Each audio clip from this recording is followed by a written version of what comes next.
The 77th step. On the morning Aria decided to change her life, nothing changed around her. The air was still heavy with the smell of burnt coffee from the night before. The rent was overdue. Her phone held a constellation of unanswered messages: landlords, a client canceling, for budget reasons, a friend who kept offering the kind of advice that sounds like support but lands like doubt. Outside, the city coughed itself awake, buses groaning, horns negotiating, a river of appointments and obligations.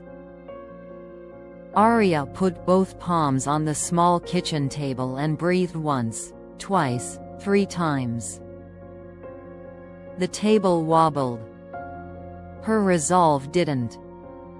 She was 27 and tired of quitting with a flourish, with a dramatic speech, with a good reason. She had quit a job that dulled her, a degree that didn't fit, a relationship that shrank her, a diet that shamed her, a gym that charged her. Each time she had told herself the story she'd heard since childhood: if it's meant for you, it should be easy. But ease had never come, and she had grown suspicious of it. Maybe ease wasn't the measure. Maybe the measure was direction. So she made a rule that fit on a sticky note: forward as a direction. She stuck it to the refrigerator door where overdue magnets held up old dreams. That day she walked to the hill. The hill had 80 wide steps rising between 2 old brick buildings. Local runners used it for punishment. Children used it as a slide when it snowed and the city forgot them. Aria had passed it a dozen times but never climbed it. Today she would climb it every morning until her life shifted or the hill did. She chose the hill. On step 1 she felt like a hero. On step 8 she felt like a meme. On step 22 her legs asked if there was a union. Her lungs filed a complaint. On step 40 she discovered the flavor of copper in her mouth and wondered if she should have written a will. On step 59 she learned that discipline is a language the body resists at first. On step 80 she raised her hands to the gray sky and realized that for once, the win was unmistakable. She had started and she had finished, and no one could spin that either way. She walked home taller. The hill became a ritual. She set her alarm for 5:30, an hour when doubt is sleepy and courage is caffeinated. She climbed in the rain with a plastic bag over her hair. She climbed in the cold until her breath drew clouds. She climbed after nights of crying, after days of no, after afternoons when the world felt like a room with no door. She climbed because motion gave her proof that she was not stuck, she was moving, and the map would eventually show it. On the 7th morning, an old man was already halfway up when she arrived. He wore a navy beanie and shoes with the kind of mileage that tells stories. As she passed him he said, "Don't race the day. Walk it down." Then he laughed, the laugh of someone who knows a secret about endurance, and kept climbing. On the 12th morning, a boy no older than 10 ran past with a backpack, 2 sizes too big for his determination. He touched the metal rail at the top and yelled "Champion," to no one at all. The word hung in the air like a banner. Aria let it touch her. On the 20th morning, Aria's roommate moved out. She left a plant with a note. You'll need something that believes in light. Aria watered it as if it were a promise. On the 21st morning, Aria didn't go to the hill. She had taken a gig the night before that turned into 3 hours of unpaid exposure. Exposure didn't buy groceries. Exposure didn't dilute shame. She slept through her alarm, woke up to her name being called by the bitter voice that lives under the bed in everyone's life. The voice said, "You can always try again tomorrow." It sounded kind. That made it dangerous. She looked at the sticky note, forward as a direction. The note looked back, prove it. Aria went late. She climbed anyway. Eyes swollen, hoodie zipped to the chin. A stubbornness in her spine that felt like steel finally remembering the shape of sword. At the top she said out loud, "We keep promises to ourselves here." The city didn't applaud. It didn't have to. She felt the applause on the inside. With the hill anchoring her mornings, Aria started building a life that looked like the inside of her head, color and bravery and clean lines. She wrote pitches that didn't apologize. She emailed people she admired and asked small, specific favors. She stopped asking for permission to exist. She also failed with more creativity than ever. One proposal came back with the word, "cute," written in the margin like a curse. Another came back with the word, "interesting," which is corporate for, "no." A third came back with silence, which is the worst of all because it makes a person wrestle ghosts. Aria wanted to hide. Instead, she developed a system, the 3-call rule. For every rejection, she made 3 calls: to a potential client, to a friend who told the truth with love, and to her mother. Her mother always said the same thing, "Did you eat?" The question embarrassed her with its tenderness. Then her mother would add, "When I was your age, I thought the mountain was cruel. Then I realized it was training me." Aria wrote that in a notebook and underlined it. "The mountain is training me." Days became a necklace of small beads. The hill, coffee, work, rejection, work, small yes, bigger no, the laugh of a child in the bodega, the smell of oranges, the hum of the old refrigerator, evening calls with her mother, a prayer, sleep. Tiny lights. She started seeing the beauty between headlines. One evening, after a week of back-to-back no's that felt like a storm trying to wash her off the map, Aria sat at her kitchen table and listed what she could control. I can control my effort. I can control my words. I can control whether I show up on the hill tomorrow. I can control the story I tell myself about no, I can control whether I learn. She taped the list next to the sticky note on the refrigerator. The door looked like a contract now. On the 33rd morning she met the old man again at the hill. He had brought oranges and 2 paper cups of tea with lids that didn't fit quite right. They sat on the top step, backs against the brick, watching the city yawn. "What's your name?" she asked. "Elias," he said. "Means the Lord is my God." Bit of a mouthful for a boy. "I learned to wear it like a coat." "Aria," she said. "Means air." Elias nodded. You climb like air. Quiet. But persistent. Aria laughed.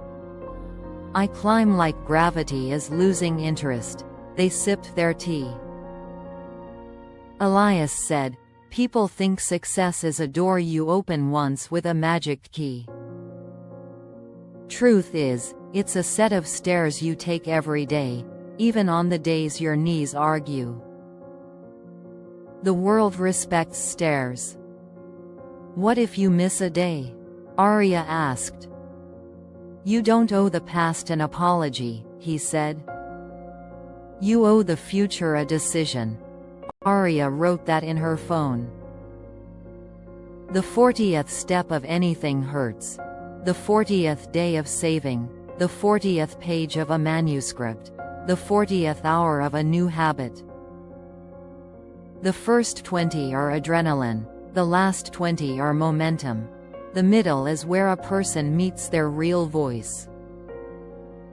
On her 40th morning, the sky was a color between silver and surrender. Aria climbed with a rhythm that felt like a promise kept. On the way down, her phone buzzed with a number she didn't recognize. She almost silenced it but answered instead. A woman with a crisp voice said, I read your pitch. I like your angle. Can you meet at 2 o'clock? Aria stopped on step 37. She wanted to yell champion. Like the boy. Yes, she said, and kept her voice steady. She met the woman in a small office decorated with gigantic ideas. They spoke about campaigns and communities, story arcs and small miracles. The woman said, we can pay half now, half on delivery. It's not a lot. It's enough, Aria said. And it was. Not because of the number but because it translated into belief. On delivery day, Aria handed over the work and shook with a cocktail of fear and pride. Her pieces had scaffolding now, research, interviews, a spine that held. The woman read and said, it's strong. We'll run it. Also, would you speak to our youth group next month? Tell them how you build something from nothing. Aria almost corrected her. It's not nothing, it's a hill, but said yes instead. She went home and stood in front of the refrigerator. The sticky note looked brighter. The list looked shorter because she had started living it. That night she called her mother and tried to describe the way a small yes can sound like a window unlocking. Her mother said, take your blessings seriously, they are seeds. The next month unfurled like ribbon. Aria worked, saved, paid a bill with a little flourish of relief, bought a second-hand microphone for the talk she would give to the youth group. She practiced in her tiny living room to a crowd of furniture that applauded politely. She learned how to breathe between sentences. She learned the difference between yelling and power. She learned that confidence is a muscle and humility is too. On a Saturday morning she arrived at a community center with a cracked sign and a whole lot of heart. The room smelled like fresh paint and possibility. 20 teenagers sat in a semicircle with phones balanced on knees like talismans against boredom.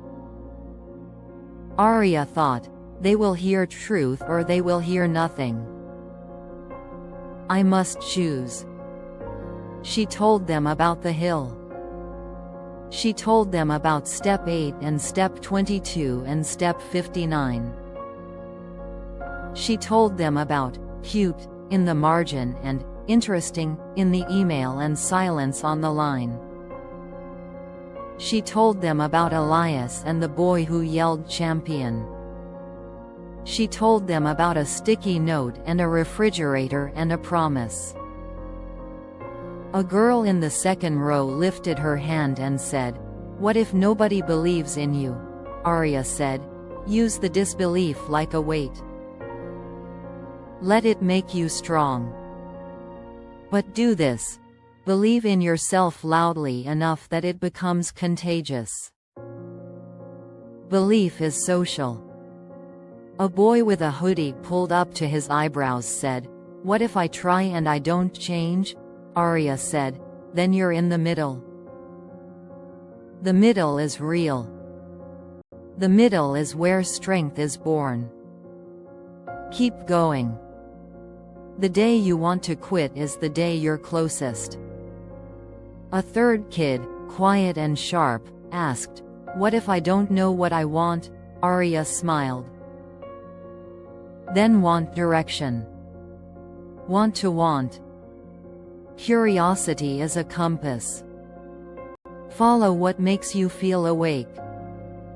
When she finished, the room was different. Not louder. Deeper. A few kids came up to shake her hand like it mattered. It mattered to her more than she could say. On her way out, the program coordinator stopped her. "The way you told your story, honest, specific, zero fluff. Would you consider running a weekly workshop? We have a small budget."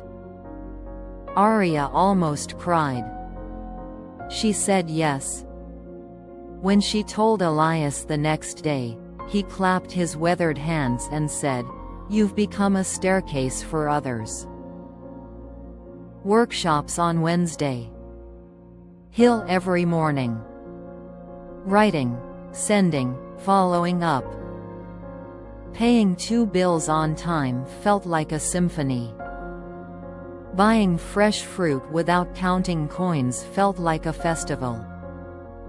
Confidence collected interest. Then came the call that would test everything. A national nonprofit wanted Aria to keynote a youth summit. "We heard about your workshops. Your story resonates. 3 months from now. 2,000 students. We cover travel and a modest fee." Aria said she would think about it. Then she paced her apartment like courage lives under carpets. 2,000. Her lungs remembered the hill. She called her mother. "Say yes," her mother said before Aria even asked. "Say yes and grow into it." Aria said yes. She put the date on her calendar and the fear in her pocket. Forward is a direction. She prepared like a person who respects both her audience and her dream. She studied the art of speaking like an engineer studies bridges. She watched videos of people who could lift a room without shouting. She learned how to land a sentence like a plane. She planned stories that started small and expanded until they wrapped around the whole room and squeezed gently. On the morning of the summit, Aria stood backstage listening to the roar of 1,000 young voices soften into expectation. She touched the microphone. Her hands were steady. She thought of Elias, of the boy on the steps, of the girl in the second row, of her mother asking if she had eaten. The stage manager whispered, "You're on." Aria stepped into the light. "Good morning," she began, and the room answered.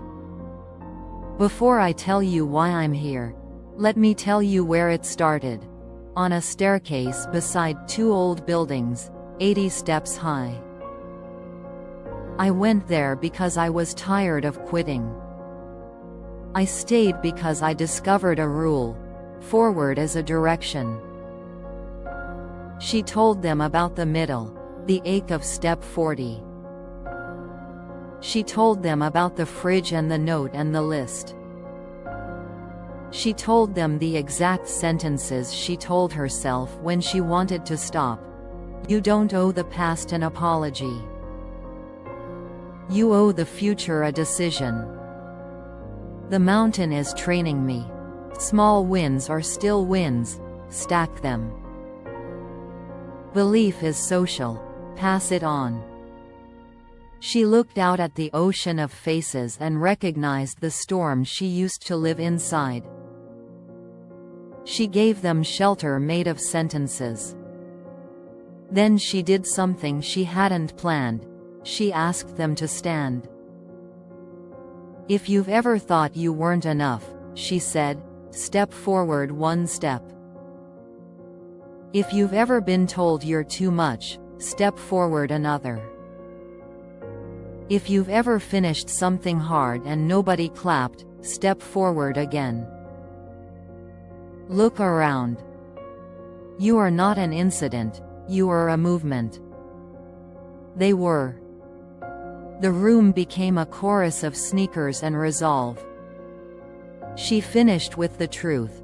I'm not here because I conquered fear. I'm here because I carry it and climb anyway. The hill didn't get shorter. I got stronger. So will you. When you get to step 77, and you will, don't stop. That's where the view begins to explain the climb. The applause came like weather. She stood in it, small and enormous at the same time. Backstage, she sat on a crate, pulled out her phone, and wrote a message to Elias. We did it. He replied with a photo. The hill at sunrise. The steps like a ladder to whatever you believe in. We keep going, he wrote. After the summit, Aria's life didn't become perfect. It became hers. Some weeks the workshop filled to the door. Other weeks she and 3 teenagers invented hope from scratch. Some months checks arrived on time. Other months she negotiated with the calendar like it was a stubborn friend. But she had a spine of habits that didn't ask the weather for approval. The hill, the list, the calls, the gratitude journal she kept like a lighthouse. One evening, on a walk home, she found a tiny bookstore with a bell on the door and the exact temperature of quiet. On a rack by the counter stood a postcard with a quote. It is not that life gets easier. It's that you get stronger. She bought 10 and mailed them to the kids from the first workshop. She wrote on the back, when you want to quit, climb one step. Then another. Then another. I'll see you at step 77. Months later, a letter arrived on real paper. The rare kind that feels heavier than its weight. It was from the quiet kid who didn't know what he wanted. He wrote, I didn't quit. I picked a direction. Music. I practice in the stairwell of my building because the echo makes me sound brave. Thank you for telling the truth about the middle. Aria put the letter on her refrigerator with the sticky note and the list. The door was now a museum of decisions. On the anniversary of her first climb, Aria returned to the hill at dawn with cupcakes from the corner bakery. She set them on the top step like trophies. Elias arrived, laughing. The boy who had shouted champion showed up taller, with a backpack that finally fit. A few of her workshop students came, and the woman from the small office, and the program coordinator, and a handful of strangers who had been watching her climb for a year without introducing themselves. They all climbed together, slow enough to talk, fast enough to remember. At the top, Aria raised her paper cup of coffee and said, "To the middle. To the part where it hurts and we keep going. To the stairs that made us." Elias said, "To the steps we take for ourselves and the ones we take so others will know it can be done." The boy shouted "Champion" again, because some words earn the right to be repeated. Aria looked at the city. Buildings like ambitions, windows like opportunities, birds writing cursive across the sky. She thought about the version of herself who had made the first climb with a borrowed courage. She wished she could tell that girl everything she had learned. That fear is a compass if you listen for direction instead of alarms. That excellence is not an event, it is a relationship with your effort. That doubt is loud and progress is quiet, and you must learn to hear the quiet. That your people are the ones who clap when you are not on a stage. That the future is not something that happens to you. It's something you build, habit by habit, hour by hour, step by step. She couldn't tell that girl. But she could tell the next person who needed it. So she did. She started a podcast recorded on her kitchen table called Step 77. Each episode featured someone ordinary doing something extraordinary the long way. She interviewed janitors who painted at night, single parents who learned to code while dinner simmered, teachers who built gardens in asphalt schoolyards, baristas who ran after closing time with sneakers that squeaked ambition. She taught them the 3-call rule. They taught her 1,000 ways to refuse despair. The podcast grew like moss, quietly, insistently, beautifully. Emails arrived from airports and hospital waiting rooms and apartment balconies where listeners leaned out to breathe. "I didn't quit today," they wrote. "Your hill became my hill." Aria printed the emails and put the best lines on her wall. The wall looked like a choir.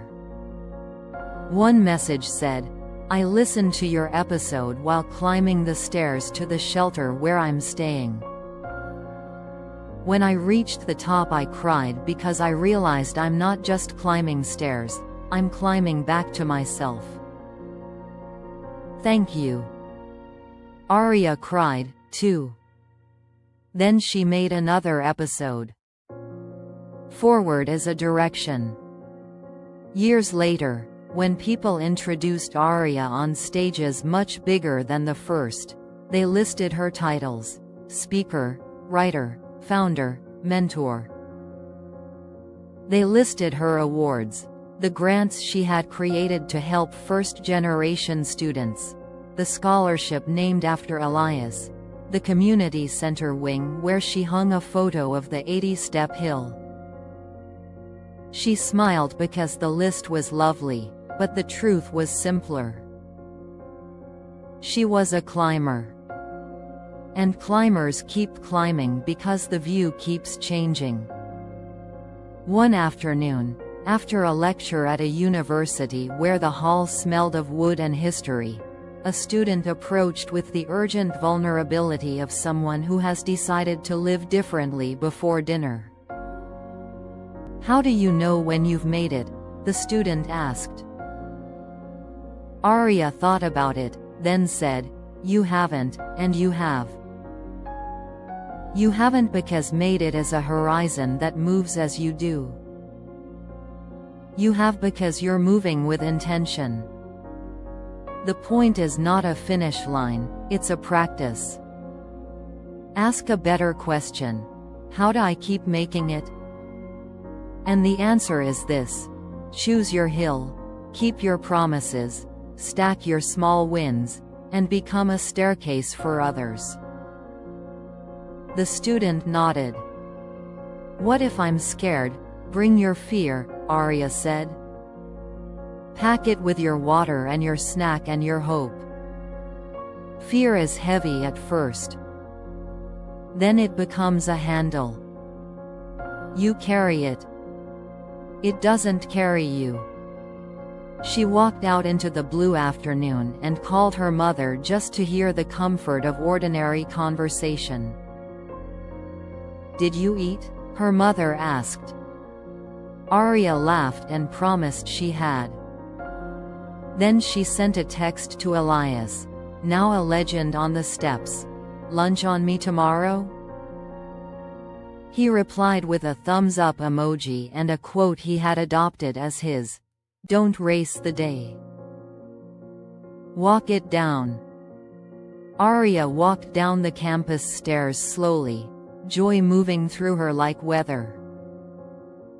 She stopped halfway and looked up at the last flight, at the students bounding and staggering, at the sunlight pouring like applause. She whispered, to the middle, because the middle is where life happens.